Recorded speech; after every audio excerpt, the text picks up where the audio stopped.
Reagan. It's more usual than not. Preserve, protect, and defend.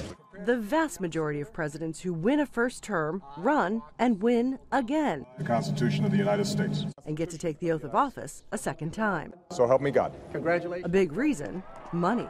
It's easier to fundraise when you're an incumbent because you have the power of the office.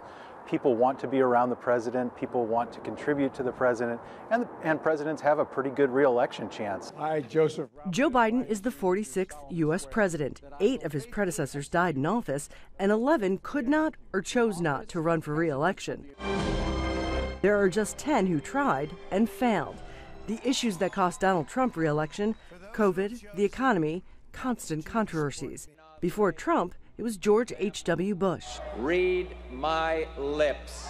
No new taxes. He broke that promise, which hurt his second campaign. Along with a viable third-party candidate in the race, he lost.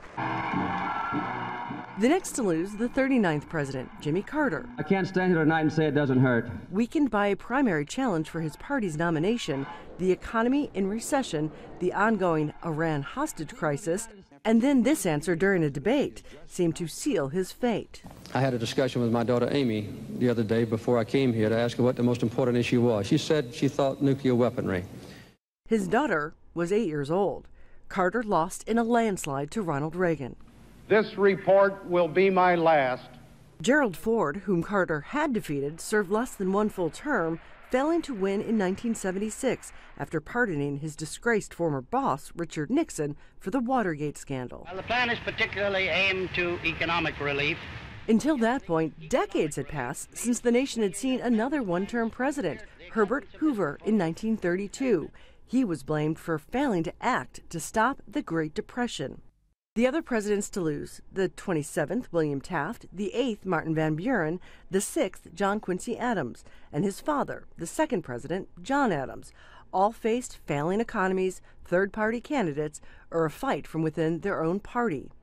One common theme for presidents that win re-election: historically, they've needed an approval rating close to 50%. Joe Biden's are not that high, but historians say that might not be a factor anymore. Because of all of the stir that's going on and the churning and the partisanship and the upset and the violence that's been happening in our politics, we perhaps shouldn't be too surprised that it's hard for presidents to get up even over 50% these days. Analysts say the biggest challenge for Biden will be his age, the oldest serving president.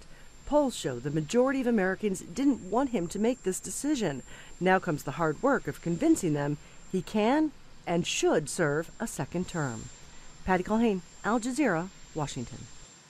Let's now cross over to Washington, D.C. and bring in Steve Clemons. He's the founding editor-at-large at SEMAFOR. He's also the host of Al Jazeera's The Bottom Line. Hi there, Steve. Thanks for your time with us today. So you saw that video that was released by President Joe Biden. The slogan is, "Let's finish the job." Is this going to resonate with voters? Well, you know, it's very interesting that he started out and really focused on the negative things that MAGA Republicans represent rather than the positive things that he has achieved. So while he's talked about finishing the job, you know, he's passed a lot of legislation and got a lot of things through, but that's not where they started this. They started about Donald Trump and all of the chaos that had come before Joe Biden, and, you know, really telling Americans, do you want that back?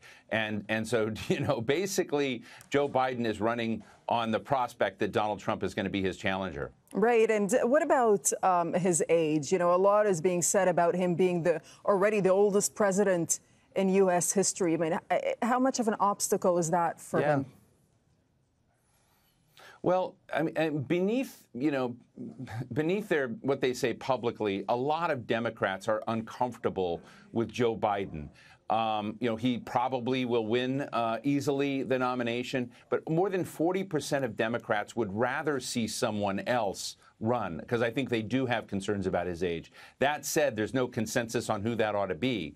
We're going to have, you know, Donald Trump is 76 right now, and so when he runs, you know, you're going to have two of the oldest candidates in both parties running against each other, and so it's a new phase in history. It'll be historic in that moment. And if Joe Biden wins this next race, at the end of his term, he'll be 86 years old, which is a significant age. I'm not an ageist, but there are a lot of people who have concerns that he doesn't have the same vigor and attentiveness to some of the big policy challenges, or the vigor, if you will, to handle the job. I disagree with that assessment. I've been around the president, seen him very enthusiastic, but I do think age is a big concern to some Democrats. All right, Steve Clemons, thank you so much for your time. My pleasure.